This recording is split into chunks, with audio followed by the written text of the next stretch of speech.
Bonjour Jean, bonjour Juliette. Cet après-midi, on s'est rencontrés dans la rue et je t'ai parlé de Dieu. C'est une autre dimension. Et je t'ai bien confirmé avec Juliette que personne sur la terre va te présenter Dieu de façon que je t'ai présenté aujourd'hui.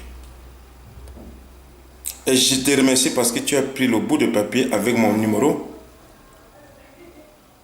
et que je t'ai recommandé que, avant de dormir, regarde cette vidéo dans YouTube. C'est le seul moyen que j'ai pu trouver que je peux t'expliquer ça à ton temps. Regarde. Très bien, Juliette. Depuis la naissance, on connaît que l'être humain est fait de l'âme, de l'esprit et du corps. Mais la situation que les choses avancent dans le monde, ça n'a pas pu nous aider. Et je n'ai pas dit que c'est le mensonge. Mais j'ai trouvé 3 valeurs attachées à l'être humain. Tu le veux ou pas, tu ne peux pas te séparer de ces 3 valeurs. C'est le standard de vie, problème et valeur nette. Pour le moment, tu me prends comme quelqu'un qui est en train de se moquer de toi, ou bien d'une façon ou d'une autre, comme quelqu'un qui a perdu la tête. Peut-être à la fin de cette vidéo, tu vas comprendre beaucoup de choses. Mais si tu ne comprends pas à la fin de cette vidéo, ça doit t'arriver parce que tu es un être humain. Le moment que ça va t'arriver, et c'est en ce temps-là que tu vas te rappeler de cette vidéo.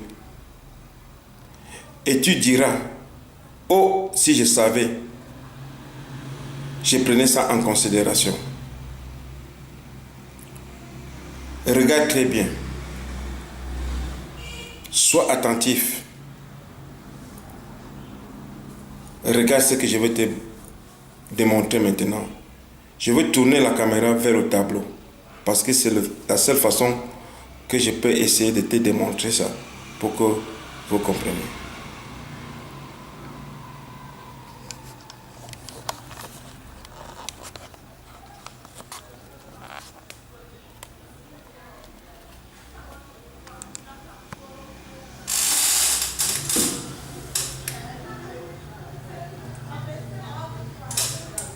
Trois dans un pour comprendre Jésus-Christ. Standard de vie, valeur nette, problème. Standard de vie, problème, valeur nette. Là, comment se calcule le standard de vie? C'est les biens divisé par la population. Comment se calcule le problème? C'est le mal divisé par la population. Et comment se calcule la valeur nette? C'est la somme de tous les biens d'une personne. Maintenant, on va tout d'abord remarquer ici que standard de vie et problème ont la même équation mathématiquement. C'est la division. Le bien divisé par la population, le mal divisé par la population. Mais valeur nette, ça n'a rien à y voir avec la division. C'est la somme de tous les biens d'une personne. Maintenant, quand on voit ces 3 valeurs, on peut se dire que standard de vie et problème ont la même équation mathématique. Mais maintenant, la valeur nette n'a rien à y voir avec la division, dont elle est totalement différente de l'équation des standards de vie et des problèmes. Et regarde comment ça marche. Je vais vous expliquer tout. Mais à ce niveau, vous devez comprendre. Si il y a à comparer deux choses ici. On ne peut que comparer standard de vie et problème parce qu'ils ont la même équation, la division. Mais on ne peut pas comparer la valeur nette avec problème parce que la valeur nette, c'est la somme et le problème, c'est la division. On ne peut pas comparer la valeur nette avec standard de vie, vu que la valeur nette, c'est la somme et standard de vie, c'est la population.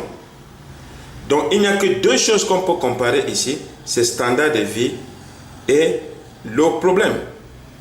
Bon, voilà ces trois valeurs qui sont attachées dans ton corps. Je dis bien qu'ils sont attachés avec toi. Je vais t'expliquer. Tu vas tout comprendre vers la fin. Mais à ce moment, il faut que tu comprennes ici. Sur les trois valeurs-là, il y a une valeur qu'on n'aime pas. Tu n'as pas à savoir ce qu'on appelle standard de vie pour le moment. Tu n'as pas à savoir ce qu'on appelle valeur nette pour le moment. Sur les trois problèmes-là, sur les trois valeurs-là, il y a une valeur qu'on ne veut pas entendre. C'est quoi? C'est le problème. Personne n'a besoin des problèmes dans la vie. Donc, ça c'est l'ennemi qui est dans notre corps. On ne veut pas avoir les problèmes. Mais maintenant, on va essayer de faire un jeu. Écoute très bien. Maintenant, j'enlève. Qu'est-ce que vous voyez là? J'ai enlevé standard de vie devant vous.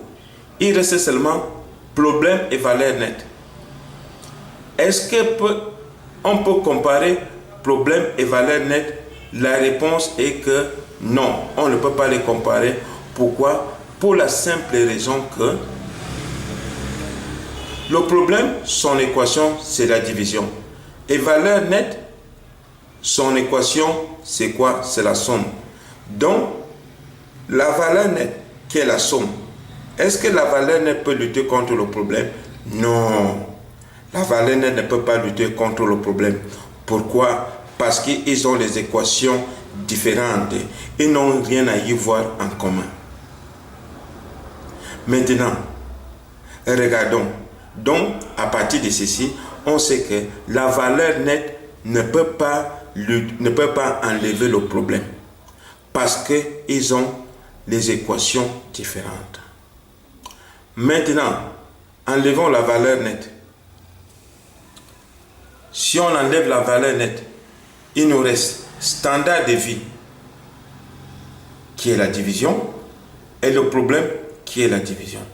Là, ici, on voit que le standard de vie a la division, et le problème a la division.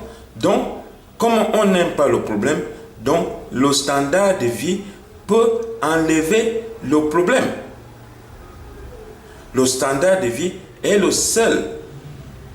seule valeur qui peut enlever le problème dans notre corps. Mais la valeur nette ne peut pas enlever le problème dans notre corps. Qu'est-ce que c'est maintenant? Commençons alors. On va maintenant définir ce qu'on appelle la valeur nette. La valeur nette, c'est la somme de tous les biens d'une personne.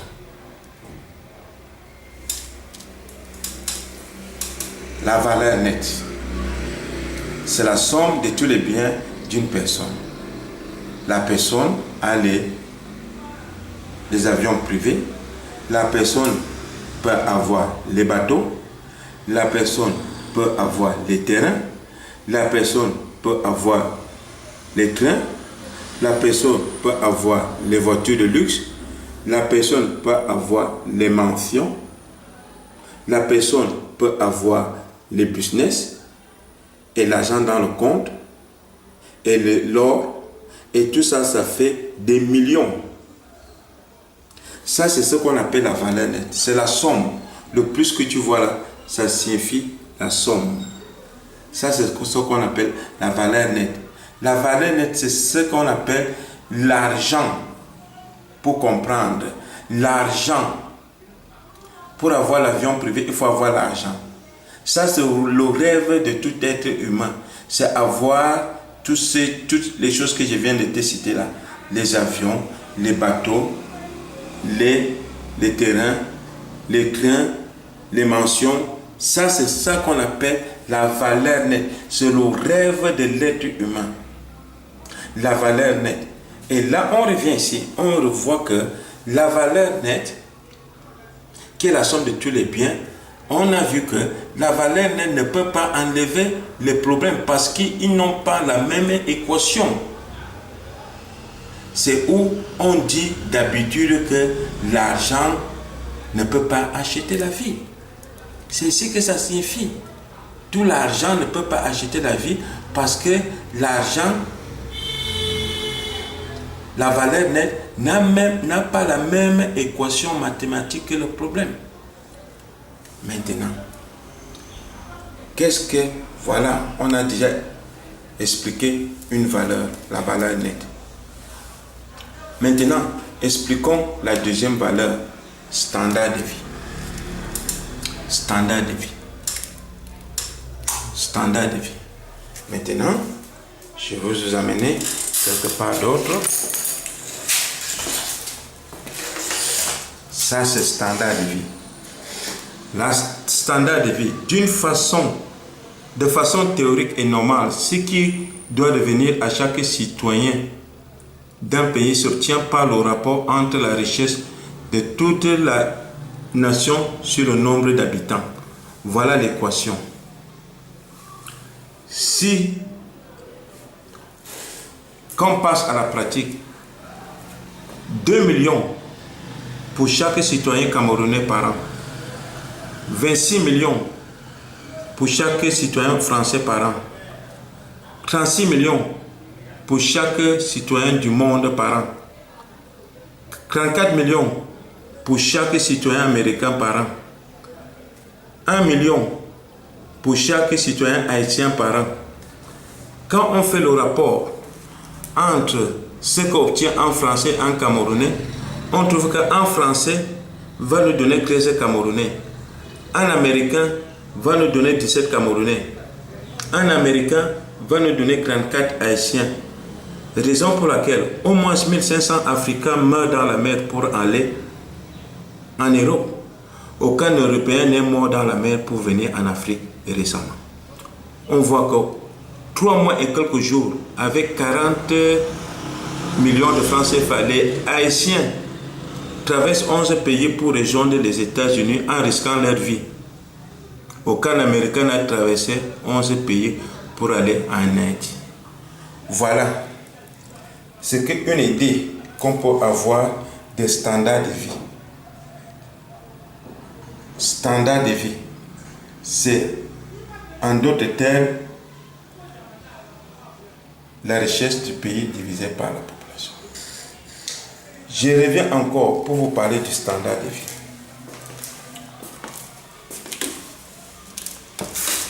Le standard de vie, on a vu là-bas que c'est 2 millions pour chaque tête camerounaise. Mais imagine que si on donne à chaque tête camerounaise 2 millions de francs CFA par an, ça c'est impossible. Ça, ce sont seulement les choses qu'on écrit. C'est la théorie. Mais toute personne aimera qu'on divise les biens de son pays par la population. Ça, c'est tout ce que tout le monde veut. Mais en réalité, c'est impossible. Ça va devenir quoi? Ce n'est pas l'argent en réalité. Ça va devenir... Ça ne sera plus un pays. Chacun a 2 millions par an. 2 millions par an. 2 millions par an. Qui va gouverner l'autre? Mais, raison pour laquelle c'est impossible. Mais théoriquement, c'est possible. Pratiquement, c'est impossible. Cette valeur ne doit jamais être touchée. Si on a écrit que 2 millions pour chaque Camerounais, si tu enlèves un franc sur ces 2 millions, tu cherches les problèmes à ce citoyen camerounais. Raison pour laquelle il y a les troubles dans le monde entier, il y a les troubles partout, parce que les gens sentent que les biens ne sont pas bien repartis.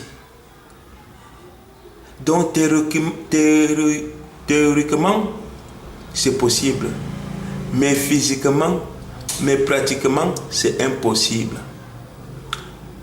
Cette valeur, personne sur la terre ou au ciel ne doit toucher à cette valeur. C'est à toi, théoriquement, ça t'appartient. Si tu n'es pas heureux, c'est que théoriquement, on a touché cette valeur. Et qui peut toucher cette valeur? C'est le problème. C'est le seul problème, théoriquement, le problème peut toucher cette valeur. Parce qu'ils ont la même équation mathématique. Mais la valeur nette ne peut pas influencer le standard de vie. Le standard de vie, c'est, en d'autres termes, la fertilité du sol. Ton argent, tous tes biens ne peuvent pas affecter la fertilité du sol. Ça n'a rien à y voir parce qu'ils ont des équations différentes. Maintenant, allons les problèmes. Les problèmes. Parlons des problèmes. Qu'est-ce que le problème? Qu'est-ce que le problème? On revient. De façon théorique et normale, ce qu'on doit dépenser pour chaque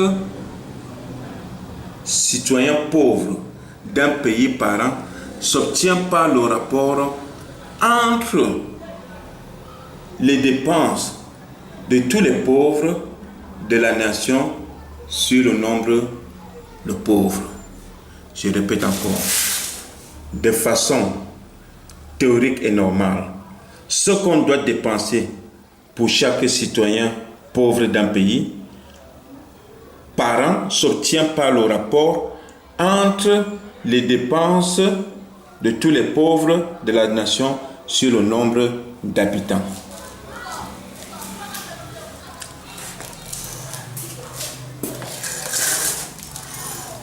On revient ici. On a vu les problèmes.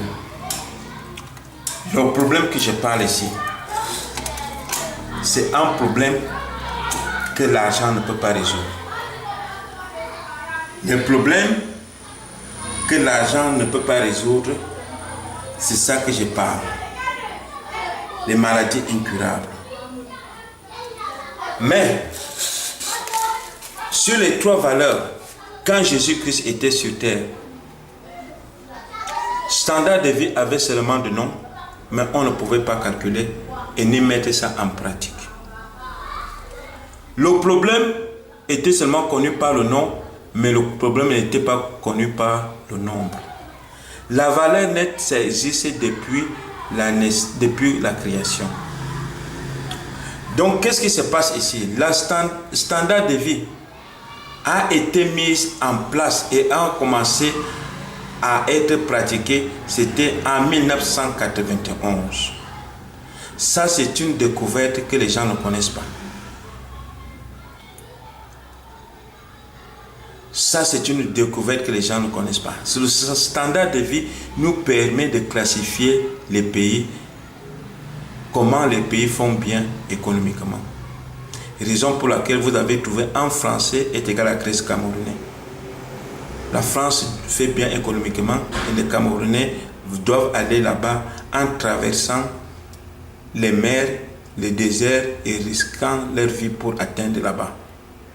Ça a été mis en pratique en 1991 par les Américains. Et c'est ça que économiquement on appelle FBI. Maintenant, le problème connu seulement par le nom, mais à partir de 2010, c'était en Angleterre qu'on a trouvé pour la première fois le prix qu'une maladie coûte à une personne qui est malade. C'était en 2010 et la maladie s'appelait la démence. Il y a d'autres vidéos que je vais vous montrer ça. Donc, voilà alors ce qui s'est passé. Écoutez très bien. Parlons maintenant de cas individuels. Il y a un jeune homme qui est mort à 36 ans, il s'appelait Bob Marley. Vous le connaissez bien. Bob Marley est mort à 36 ans. Il dit, chers frères et sœurs, regardez-moi bien dans les yeux. Je m'appelle Bob Marley. À l'âge de 36 ans, j'ai été abattu par le cancer. Je suis un des plus grands hommes populaires de la planète. La somme de tous mes biens avait une valeur de 81 millions de livres sterling. Certains d'entre vous, même après 4 siècles, n'auront pas cet argent. Malgré tout ça, tous les grands docteurs n'ont pas pu me soigner ce cancer. Et à la fin de ma vie, Dieu s'est révélé à moi pour dire à mon fils Ziggy que l'argent ne peut pas acheter la vie. Cela veut dire que la valeur nette, 81 millions, n'avait pas pu guérir mon cancer. Oui, où je suis arrivé, cette célébrité et cette gloire dont certains de vous rêvent tellement m'ont permis de me rendre compte que l'argent ne peut ni sauver de la mort, ni acheter la vie. La Bible nous enseigne que Jésus-Christ peut sauver la vie. Ça veut dire qu'il a le pouvoir sur ce cancer, qui jusqu'à nos jours est inguérissable comme certaines autres maladies. Et il a donné ce pouvoir à ceux qui croient en lui. Moi, je n'ai pas eu la grâce dans mon existence de rencontrer ce Jésus, mais la personne à qui j'ai donné cette lettre a ce Jésus en lui. À vous donc de choisir, soit suivre ma route de richesse et de célébrité sans savoir, sans pouvoir, soit suivre celle de la richesse et bonheur avec le pouvoir de l'homme de Dieu que je vous conseille. Écoutez, Bob Marley est mort à 36 ans et il a dit à son fils qu'il avait un problème qu'on appelait le cancer et que tout son argent n'a pas pu l'aider à soigner le cancer. Et on se retrouve ici. Là, Bob Marley avait l'argent, la valeur nette, et le problème était le cancer. L'argent n'a pas pu aider le cancer et ça s'explique ici. Le cancer, c'est le mal, c'est la division. Le mal divisé par la population. Mais l'argent, c'est la somme de tous les biens. Donc la somme ne peut pas combattre la division. Ils n'ont rien de commun. Raison pour laquelle son argent était impuissant devant le problème qu'on appelle le cancer. Comment calculer le cancer? On a commencé à calculer le cancer. Le prix d'une personne qui souffre du cancer, c'était en 2010. Le mal, c'est quoi? Ici, c'est l'argent qu'on dépense sur le cancer par an, divisé par le nombre de personnes qui ont le cancer.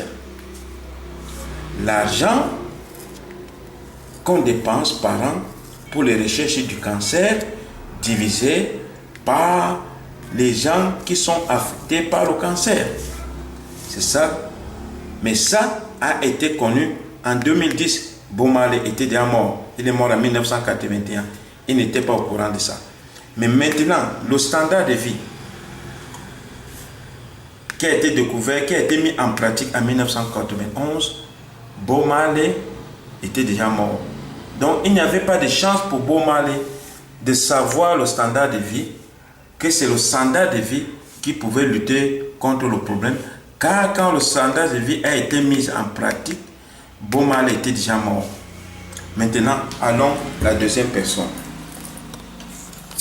La lettre de la deuxième personne.